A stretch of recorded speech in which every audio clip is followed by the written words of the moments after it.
10 సంవత్సరాలు KCR double bedroom ఇల్లు కట్టిస్తా అన్నాడు. ఏం చెప్పిండు ఆయన? ఈ డబ్బా ఇల్లు వద్దు, డబుల్ బెడ్రూమ్ ఇల్లు ముద్దన్నాడు.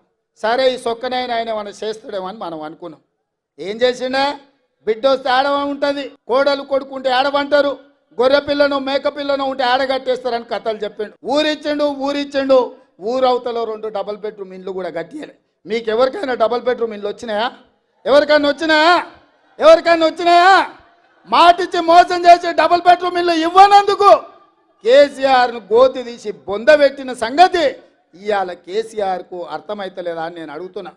ఇవాళ నేను రాగానే 4,50,000 ఇండ్లు, ప్రతి నియోజకవర్గానికి 3,500 చొప్పున 22,500 కోట్ల రూపాయలు పేదవాడికి ప్రతి ఇందిరమ్మ ఇంటికి 5 లక్షలు ఉచితంగా ఇవ్వాలని నేను నిధులు మంజూరు చేస్తే ఇవాళ రేవంత్ రెడ్డిని ఓడగొట్టుండ్రి, కాంగ్రెస్ పార్టీని పడగొట్టు అంటున్నారు.